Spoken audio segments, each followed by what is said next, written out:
ಎಷ್ಟಲೇ ತಮ್ಮ ಇದು dragon fruit? 100 ರೂಪಾಯಿ ಕೆಜಿ ಅಣ್ಣ. ಅಷ್ಟು ರೇಟು? 30 ರೂಪಾಯಿ ಕೊಡ್ತೀನಿ, ಕೊಡ ಅಷ್ಟೇ ಇವಾಗ. ಇಲ್ಲ ನಾ ಬರಂಗಿಲ್ಲ. ಕೊಡ್ಬೇಕು 30 ರೂಪಾಯಿ, ಇಲ್ಲಾಂದ್ರೆ ಎಬ್ಸಿ ಬಿಡ್ತೀನಿ ನೋಡಲ್ಲ.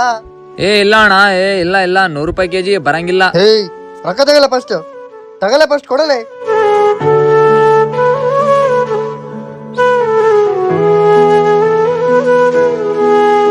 ಸರಿ ಅಣ್ಣ, ಸರಿ.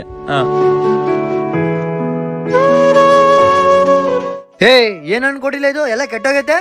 ಒಳ್ಳೆ ಹಣ್ಣು ಅಣ್ಣ ಅದು. ನಾನ್ ಸುಳ್ಳು ಹೇಳಕತ್ತೀನಿ ಹಂಗಾದ್ರೆ. ತಡಿ ಅಣ್ಣ, ಓಪನ್ ಮಾಡಿ ಚೆಕ್ ಮಾಡ್ತೀನಿ. ಚೆಕ್ ಮಾಡಿದ್ರೆ ಗುದ್ದು ಬಿಡ್ತೀನಿ ನೋಡು. ಚೆಕ್ ಮಾಡ್ತೀನಿ ಅಣ್ಣ, ಓಪನ್ ಮಾಡಿ. ರೊಕ್ಕ ವಾಪಸ್ ಕೊಡ್ಲೆ, ಚೆಕ್ ಮಾಡ್ಬೇಡ, ರೊಕ್ಕ ವಾಪಸ್ ಕೊಡು. ನಾನು ಮುಂದೆ ತಗೊಂಡೋಯ್ತು, ಫ್ರೆಶ್ ಇತ್ತು. ಇವಾಗ ಏನಾಯ್ತು, ಓಪನ್ ಮಾಡಿ ಚೆಕ್ ಮಾಡ್ತೀನಿ. ಅಪ್ಪ ಹೆಂಗನ ಮಾಡಿ ನಿಮ್ ಆಪರೇಷನ್ ಮಾಡ್ತೀನಪ್ಪ. ವ್ಯಾಪಾರ ಇಲ್ಲ, ಸ್ವಲ್ಪ ಕಡಿಮೆ ಐತೆ ವ್ಯಾಪಾರ, ಹೆಂಗನ ಮಾಡಿ ಮಾಡ್ತೀನಪ್ಪ. ಆಯ್ತಪ್ಪ. ಇಲ್ಲಿ ನೋಡಿದ್ರೆ ವ್ಯಾಪಾರ ಇಲ್ಲ. ಅಪ್ಪ ಆಪರೇಷನ್ಗೆ ದುಡ್ಡು ಅಡ್ಜಸ್ಟ್ ಮಾಡಬೇಕು. ಇಲ್ಲಿ ನೋಡ್ರೆ ವ್ಯಾಪಾರ ಇಲ್ಲ.